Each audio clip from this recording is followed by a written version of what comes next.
अस्सलाम वालेकुम स्टूडेंट्स, कैसे हैं बेटे। उम्मीद करता हूँ आप सब लोग खैरियत से होंगे। स्टूडेंट्स हाजिर हैं फिजिक्स के आज एक नए टॉपिक और एक नए कॉन्सेप्ट के साथ। आज का हमारा लेक्चर जो है वो बहुत ही इंपॉर्टेंट है। आज हम इंट्रोडक्शन डिस्कस करेंगे चैप्टर नंबर 8 का। It is the very very very first topic of chapter number 8। Chapter number 8 जो है वो स्टार्ट हो रहा है टेम्परेचर एंड हीट से। तो स्टूडेंट्स आज जो चीज़ें हम डिस्कस करने जा रहे हैं दैट इज़ टेम्परेचर, हीट, और उसके बाद eight the end of the topic I will discuss the internal energy कि इंटरनल एनर्जी क्या होती है। तो स्टूडेंट्स सबसे पहले देखिए टेम्परेचर की बात कर लेते हैं। Before writing the formal way on the board के ऊपर लिखने से पहले और चीज़ें एक्सप्लेन करने से पहले बेटे मैं आपको इसका एक ब्रीफ इंट्रोडक्शन देना चाहता हूँ कि हमारे पास देखिए टेम्परेचर क्या है।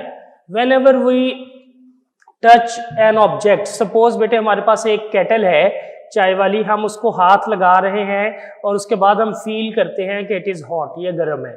इसी के पैरेलल अगर इसका एंटी केस में देखूं कि हमारे पास बेटे कोई भी ये मौजूद है, आइस क्यूब्स है, मैं उन आइस क्यूब्स को या इस बाउल को जब हाथ लगाता हूं तो I feel that it is cool. ये कूल है, ये कोल्ड है, ये ठंडा है। तो इट मीन्स हमारे पास दो डिफरेंट फीलिंग्स आती हैं इंसान को दो डिफरेंट तरह के ऑब्जेक्ट्स को टच करने से। But it is not a safe way to check the degree of hotness और कोल्डनेस कि हम इससे ये तो अंदाज़ा लग जाता है हमें, ये हमारी सेंस जो होती है टच करने की, ये हमें बता देती है कि ये ऑब्जेक्ट गर्म है या ये ऑब्जेक्ट ठंडा है, या हमें ये भी पता चल जाता है कि हाउ मच हॉट और कोल्ड दिस ऑब्जेक्ट इज़, कि ये ऑब्जेक्ट कितना गर्म या कितना ठंडा है। इसके लिए हमारे पास लेकिन ये एक सेफ यूज़ नहीं है कि हम हर चीज़ को हाथ लगा के चेक करें। सपोज हमारे पास एक ऑब्जेक्ट बहुत एक्सट्रीमली हॉट है, बहुत ज़्यादा गर्म है, जब हम उसको हाथ लगाएंगे तो ये हमारा हाथ बर्न हो जाएगा, जल जाएगा। तो बेटे इसके लिए डिफरेंट मेथड्स हैं, डिफरेंट इंस्ट्रूमेंट्स हैं, डिफरेंट डिवाइसेस हैं कि हमारे पास डिग्री ऑफ हॉटनेस और कोल्डनेस चेक करने के लिए कि हाउ मच हॉट और कोल्ड एन ऑब्जेक्ट इज़, एक ऑब्जेक्ट कितना गर्म या कितना ठंडा है। तो स्टूडेंट्स इससे पहले हमारे पास हम ये चेक करने वाली डिवाइसेस से पहले मैं आपको बताना चाहूँगा कि व्हाट इज़ टेम्परेचर। यही जो डिग्री ऑफ हॉटनेस और कोल्डनेस ऑफ एन ऑब्जेक्ट किसी भी जिस्म की, that is known as temperature. इसको हम किसका नाम देते हैं? टेम्परेचर का। सपोज हम बात करते हैं कि आज इस जगह का टेम्परेचर बहुत कम है, या हम कहते हैं जी आज इस जगह का टेम्परेचर बहुत ज़्यादा है। तो इट मीन्स टेम्परेचर जो टर्म है हमारे पास बेटा ये दोनों चीज़ों के लिए डिस्कस होती है, हॉटनेस के लिए भी और कोल्डनेस के लिए भी। तो हम कह सकते हैं कि डिग्री ऑफ हॉटनेस और coldness of an object is known as temperature. हम इसको टेम्परेचर का नाम देते हैं। तो सबसे पहले बेटे हम राइट डाउन कर लेते हैं टेम्परेचर की डेफिनेशन। तो सबसे पहले हम हेडिंग देंगे टेम्परेचर।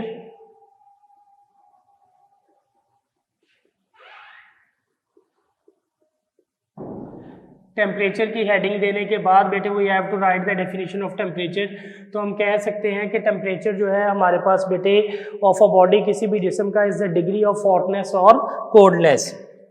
तो हम यहाँ लिखेंगे, इसको राइट डाउन करते हैं, temperature of a body is the degree of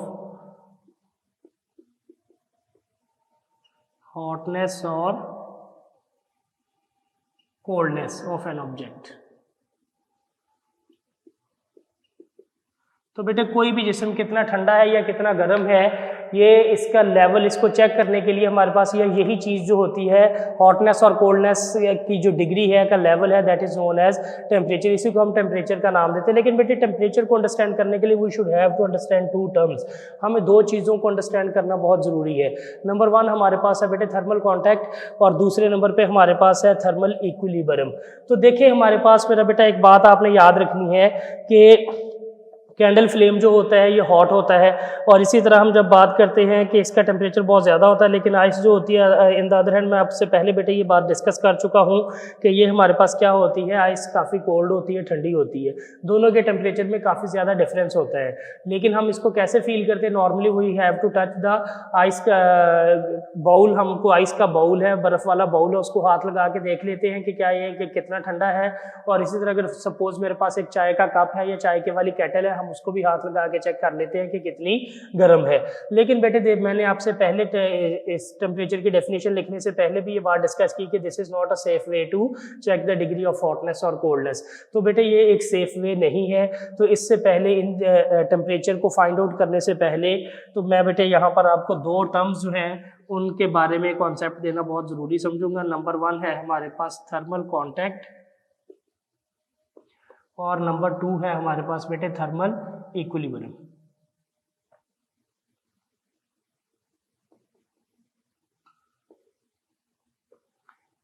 तो थर्मल इक्विलिब्रियम और थर्मल कॉन्टैक्ट क्या है? अब ये देखिए मेरा बेटा, हमारे पास अगर एक जिस्म बहुत ज़्यादा गर्म है और दूसरा जिस्म बहुत ज़्यादा ठंडा है, सपोज यही बात कर लेते हैं कि एक हमारे पास टी केटल है, चाय वाली एक चैनक पड़ी हुई है और हमारा हाथ काफ़ी ज़्यादा ठंडा है, हम बाहर से आए हैं सर्दियों के मौसम में। जब हम चाय वाले उस केटल को बेटे हाथ लगाएंगे, हमारा हाथ जो होगा ये क्या होगा, ठंडा होगा, इसका टेम्परेचर लोअर होगा, कम होगा, और वो जो केटल होगी वो गर्म होगी, उसका टेम्परेचर बहुत ज़्यादा होगा। तो हम देखेंगे मेरा बेटा, जैसे ही ये थर्मल कांटेक्ट होगा, ये दोनों ऑब्जेक्ट्स फिजिकली एक दूसरे के साथ इन कांटेक्ट होंगे, तो हम देखते हैं बेटे कि ये थर्मल कांटेक्ट होने की वजह से वो जो हीट होती है, वो जो एनर्जी होती है, वो पार्टिकल्स की वो ट्रेवल होना शुरू हो जाती है from hot body to cold body. वो हॉट बॉडी से कोल्ड बॉडी की तरफ ट्रेवल होना शुरू हो जाती है, जिसकी वजह से हमारे पास क्या होना शुरू हो जाता है, हमारे पास देखिए वो जो केटल है वहां से एनर्जी ट्रेवल करते हुए दूसरे ऑब्जेक्ट की तरफ आ रही है। तो इट मीन्स उस केटल की एनर्जी क्या होती जा रही है, डाउन होती जा रही है, लूज होती जा रही है, कम होती जा रही है। सिमिलरली हमारे पास ये जो हाथ होगा, जो हमने उस केटल के साथ थर्मली इन कांटेक्ट किया था, जोड़ा था, इस हाथ की एनर्जी क्या करनी शुरू कर देगी बेटे, इंक्रीज करनी शुरू कर देगी, हाथ की एनर्जी बढ़नी शुरू हो जाएगी। तो इससे हमें ये बात पता चल रही है कि ये जो हमारे पास थर्मल कांटेक्ट होता है, इसकी वजह से जो एनर्जी होती है वो एक हॉट बॉडी से एक कोल्ड बॉडी की तरफ क्या करना शुरू कर देती है बेटे, ट्रेवल करना शुरू कर देती है। क्या ये एनर्जी लगातार फ्लो होती रहेगी? नहीं, ऐसा नहीं होगा। देखिए फर्ज कर लिया मैं अपने से बेटे एक एग्जांपल अस्यूम करता हूँ, मेरे हाथ का टेम्परेचर 1 डिग्री सेल्सियस है और केटल का टेम्परेचर 20 डिग्री सेल्सियस है। सपोज हमारे पास जब हमने हाथ केटल के साथ जोड़ा, उधर से 1 डिग्री सेल्सियस इधर आ गया, तो इधर 2 हो गया, उधर 18 हो गया, उधर उसके बाद हमारे पास 17 हो गया, इधर 3 हो गया, उधर 16 हो गया, इधर 4 हो गया। यानी कि पार्टिकल्स की एनर्जी जब इधर ट्रेवल होती जाएगी, इधर इंक्रीज होता जाएगा टेम्परेचर और उधर टेम्परेचर डिक्रीज होता जाएगा। पॉइंट विल कम, सपोज हमने कह दिया कि एक वक्त आया कि केटल का टेम्परेचर कितना हो गया, 10 डिग्री सेल्सियस, और हाथ का टेम्परेचर भी कितना हो गया बेटे, 10 डिग्री सेल्सियस। जब इन दोनों का टेम्परेचर सेम हो गया, तो हमने क्या बात की कि ये थर्मल इक्विलिब्रियम जनरेट हो गया है। जब थर्मल इक्विलिब्रियम जनरेट हो जाएगा तो बेटे फिर हमारे पास हीट किसी भी बॉडी से किसी दूसरे बॉडी की तरफ ट्रेवल नहीं करेगी, क्योंकि हीट जो है हमारे पास, इसको हम लेटर ऑन डिस्कस करते हैं इसी टॉपिक के अंदर, कि हमारे पास हीट जो होती है that is also form of energy, वो एनर्जी है, and energy always travels from one body to another body, और ये हमेशा हायर पोटेंशियल से लोअर पोटेंशियल की तरफ ट्रेवल करती है एनर्जी। सिमिलरली हमारे पास हायर टेम्परेचर से लोअर टेम्परेचर की तरफ ट्रेवल करती है, और कब तक बेटे ट्रेवल करती रहती है, जब तक हमारे पास दोनों जो होते हैं वो थर्मल इक्विलिब्रियम में नहीं आ जाते। इसके बाद मेरा बेटा देखिए, मैं आपसे एक चीज़ और डिस्कस करना चाहूँगा। सपोज अक्सर हम देखते हैं कि हम कहीं गेस्ट जाएं या फर्ज करें अपने घर में बैठे हैं, चाय का कप हम अपने पास रख लेते हैं। जब हम चाय का कप रखते हैं तो बेटे चाय का कप क्या होता है, गर्म होता है, हॉट होता है, लेकिन उसके सराउंडिंग जो होती है, उसके इर्द गिर्द जो होता है, उसके इर्द गिर्द जो एयर है, जो एनवायरनमेंट है, वो क्या होता है बेटे, वो कप की निस्बत क्या होता है, रिलेटिव टू कप वो क्या होता है, ठंडा होता है। तो इट मीन्स हमारे पास उस कप में से हम देखते हैं कि लेटर ऑन कुछ देर के बाद कप जो होता है, वो चाय जो होती है वो क्या हो जाती है, ठंडी हो जाती है। तो हम कहाँ जाती है वो हीट, वो एक्चुअली हमारे पास जो कप है चाय वाला, that is considered as one object, और जो उसके इर्द गिर्द सराउंडिंग है that is considered as another object, वो दूसरी चीज़ है, ये पहली है। और एनर्जी हाई टेम्परेचर किसका है, कप का, लो टेम्परेचर किसका है बेटे, सराउंडिंग का। तो वो कप जो होता है वहाँ से हाई टेम्परेचर जो है, वहाँ से जो एनर्जी होती है वो ट्रेवल कर जाती है किसकी तरफ, लोअर टेम्परेचर की तरफ, और कब तक बेटे करती रहती है, जब तक कप जो होता है वो एनवायरनमेंट के टेम्परेचर के ऊपर नहीं आ जाता। जब कप जो है वो एनवायरनमेंट का टेम्परेचर अटेन कर लेता है, तो देखिए जितना एनवायरनमेंट का टेम्परेचर है, जितना सराउंडिंग का टेम्परेचर है बेटे, उतना ही किसका टेम्परेचर है, कप का टेम्परेचर है।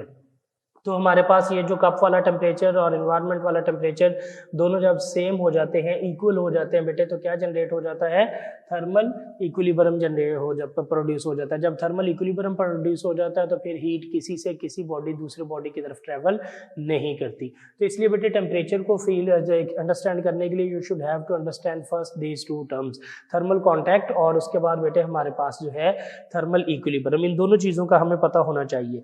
तो जब बेटे हम थर्मल कॉन्टैक्ट की बात करते हैं, मैंने आपको बता दिया है कि थर्मल कॉन्टैक्ट क्या होता है, जोड़ना। इसकी मैं आपको एक और एग्जांपल देता हूँ। जब हमारे पास दो बॉडीज एक दूसरे से फिजिकली इन कांटेक्ट हो जाते हैं तो हम कह देते हैं थर्मल कांटेक्ट होना।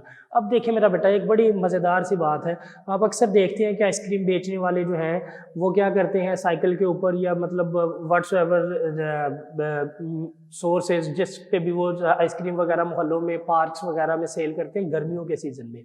अब गर्मियों में इन्वायरमेंट का टेम्परेचर बहुत ज़्यादा होता है, लेकिन आइसक्रीम जिस बर्तन के अंदर, जिस बॉक्स के अंदर उन्होंने रखी होती है बेटे, उसका टेम्परेचर बहुत कम होता है। तो देखिए वहाँ पे भी ऑटोमेटिकली क्या होना शुरू हो जाता है, जब थर्मल इन कॉन्टैक्ट होगा सराउंडिंग का और उस बॉक्स का, तो वो चीज़ क्या होगी, वहाँ से हीट जो इन्वायरमेंट वाली होती है वो ट्रांसफर होनी शुरू हो जाएगी उस बॉक्स की तरफ, और हम देखेंगे जल्द ही वो बॉक्स जो होगा वो भी क्या हो जाएगा बेटे, ठंडा हो जाएगा और आइसक्रीम मेल्ट हो जाएगी। बट ऐसा नहीं होता।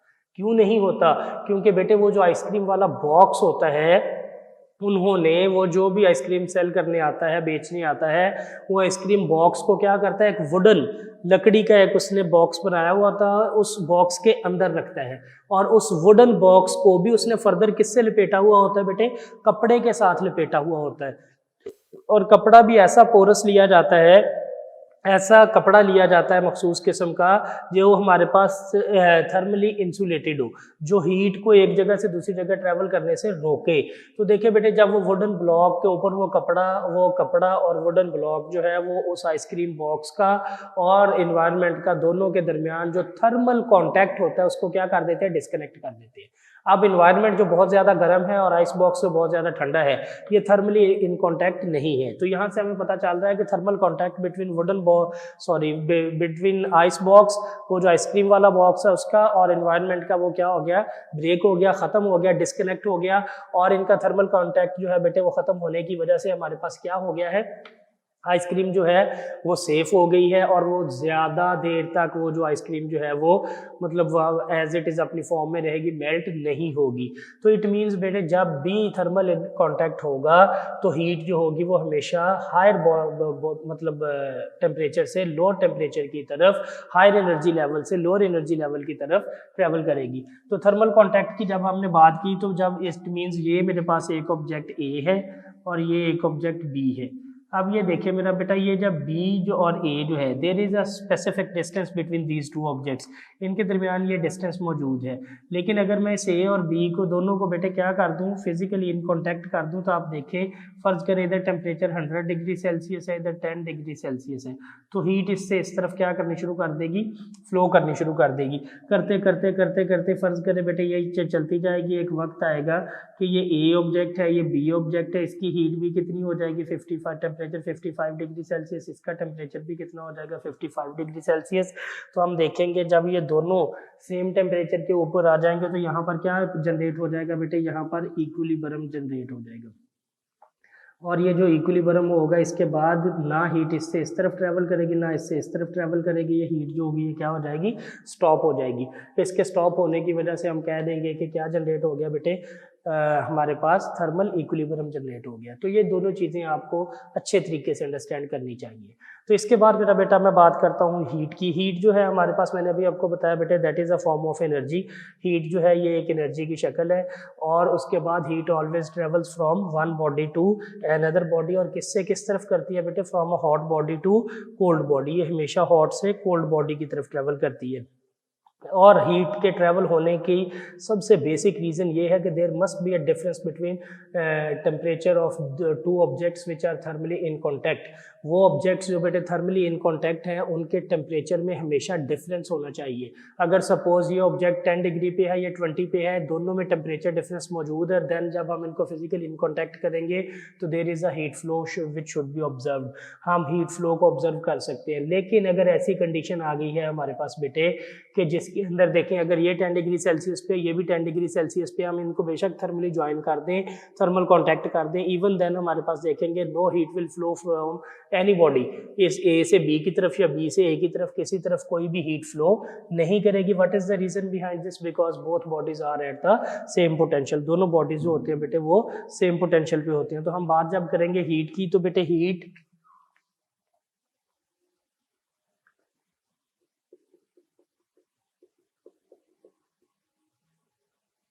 तो हम बात करते हैं हीट जो है हमारे पास, that is a form of energy and transferred. Heat is a form of energy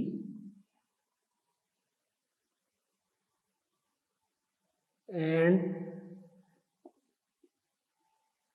transferred from one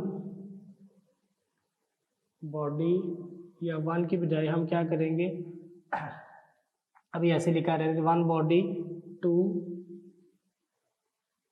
another, या हम ये लिख देते that is from hot body to cold body. देखिए बेटे, जब हमने ये चीज़ मेंशन कर दी ना, hot body to cold body, तो इसका मतलब है कि हमारे पास हॉट बॉडी आ गया और कोल्ड बॉडी आ गया। इससे हमें क्या पता चल रहा है कि दोनों के दरमियान क्या है बेटे, डिफरेंस ऑफ टेम्परेचर। ये दोनों डिफरेंस ऑफ टेम्परेचर होगा, दोनों के दरमियान टेम्परेचर डिफरेंट होगा। इसी वजह से बेटे हीट जो होगी हमारे पास वो क्या करेगी, ट्रेवल करेगी from one body to another body. अगर इन दोनों के दरमियान टेम्परेचर डिफरेंस नहीं होगा तो बेटे ये दोनों थर्मली इक्विलिब्रियम में होंगे, और जब थर्मल इक्विलिब्रियम होगा तो हीट फ्लो नहीं करेगी। यहाँ एक और बात सबसे इंपॉर्टेंट आपने याद रखनी है बेटे, कि हमारे पास जो टेम्परेचर है ना, टेम्परेचर का जो यूनिट है वो क्या है मेरा बेटा, that is kelvin system international में, या डिग्री सेल्सियस, या हमारे पास फ़ारेनहाइट। लेकिन हमारे पास जब हम हीट की बात करेंगे तो हीट मैंने आपको बताया है बेटे कि क्या है, एनर्जी है, और एनर्जी का यूनिट क्या होता है, जूल। तो बेटे इसका यूनिट जूल होगा, हम जूल पे इसको मेजर करेंगे। इसके बाद मेरा बेटा eight the end of the topic मैं आपसे एक छोटी सी डेफिनेशन और डिस्कस करना चाहूँगा, that is the internal energy. देखिए बेटे, हमारे पास जब हीट ट्रैवल करती है एक बॉडी से दूसरे बॉडी की तरफ, तो हमारे पास उस बॉडी के अंदर different particles, different atoms, different molecules मौजूद होते हैं। अब सपोज अगर मैं अपनी ही बॉडी की बात कर लूँ आपको समझाने के लिए, तो बेटे इस बॉडी के अंदर देखिए बहुत सारे पार्टिकल्स ऐसे हैं, ब्लड सेल्स होंगे जो मोशन में होंगे, जो एनर्जी कैरी करके ले जाते हैं एक जगह से दूसरी जगह।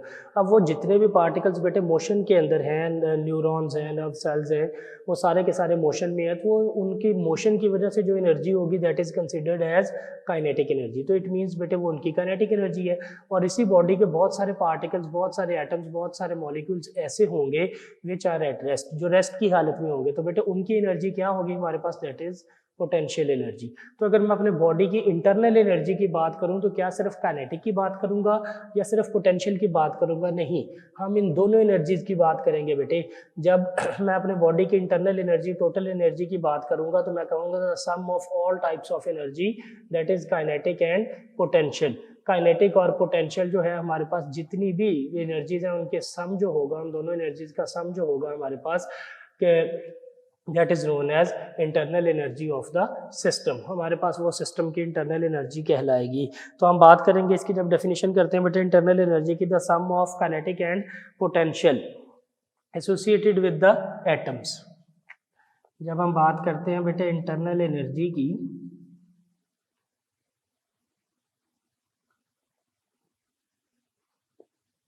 तो हम बात करेंगे the sum of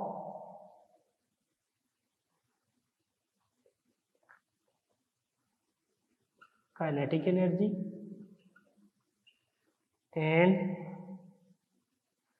potential energy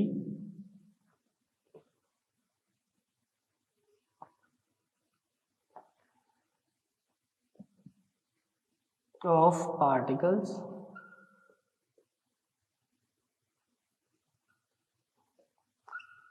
atoms और मॉलिक्यूल्स ऑफ द बॉडी। हमारे पास कोई भी बॉडी है बेटे, उसके जो पार्टिकल्स हैं, एटम्स हैं, मॉलिक्यूल्स हैं, जो भी हैं व्हाट्सएवर, ठीक है, कि हमारे पास वो ऑब्जेक्ट किस तरह के, उसके पार्टिकल्स किस नेचर के हैं, तो हमारे पास उनकी जितनी भी बेटे काइनेटिक या पोटेंशियल एनर्जीज होंगी, हम उनको सम कर देंगे, तो उसको हम किसका नाम देंगे बेटे, इंटरनल एनर्जी का। यहाँ दो एनर्जीज यूज हुई है बेटे, एक यूज हुई है काइनेटिक एनर्जी और दूसरी एनर्जी यूज हुई है बेटे पोटेंशियल एनर्जी। तो हमारे पास काइनेटिक एनर्जी जो होती है ये किसकी वजह से होती है बेटे, मोशन ऑफ पार्टिकल्स। ये मैंने आपको बता दिया पहले भी, और ये आपकी बुक में एंड पे लिखा भी हुआ है पैराग्राफ में, तो आपको ये दोबारा से पार्टिकल्स, मोशन ऑफ पार्टिकल्स। और बेटे जो पोटेंशियल एनर्जी होती है, वो जो एनर्जी स्टोर्ड एनर्जी, यही पार्टिकल्स या एटम्स वगैरह ने जो एनर्जी बेटे स्टोर की हुई होती है, that is known as potential energy. तो हमारे पास जब हम इंटरनल एनर्जी की बेटे बात करेंगे, तो हम इन दोनों एनर्जीज को क्या कर देंगे, सम कर देंगे, और इनकी जो सम करने के बाद टोटल एनर्जी होगी, that is considered as internal energy. ये भी एनर्जी है और इसका यूनिट भी क्या होगा बेटे, जूल होगा। तो students, this is what about our today's topic. ये हमारा आज का टॉपिक था। मैं उम्मीद करता हूँ बेटे आपको अच्छे से इसकी समझ आई होगी। तो इसके अंदर आज जो चीज़ें हमने डिस्कस की हैं वो है बेटे टेम्परेचर, हीट और internal energy. Eight the end of the topic बेटे मैं आपको एक और डेफिनेशन इसकी बताऊं कि हमारे पास टेम्परेचर जो होता है और हीट जो होती है, इसको एक और तरीके से भी हम डिफाइन करते हैं। टेम्परेचर इज एक्चुअली बेटे the average kinetic energy of molecules. हमारे पास जो है काइनेटिक एनर्जी तो हम तब लेंगे जब वो सिस्टम जो होगा उसके लिए सिर्फ और सिर्फ गैस, हम इसकी नहीं बात करते बॉडी की काइनेटिक एनर्जी की। तो यानी कि एवरेज एनर्जी जो होती है ना मॉलिक्यूल्स की बेटे, उसको नाम दिया जाता है टेम्परेचर का। इसको अंडरस्टैंड करने के लिए मैं एक छोटी सी एग्जांपल दूंगा। सपोज देखिए बेटे, आप टीवी पे सुनते हैं आज लाहौर का टेम्परेचर 10 डिग्री सेल्सियस है।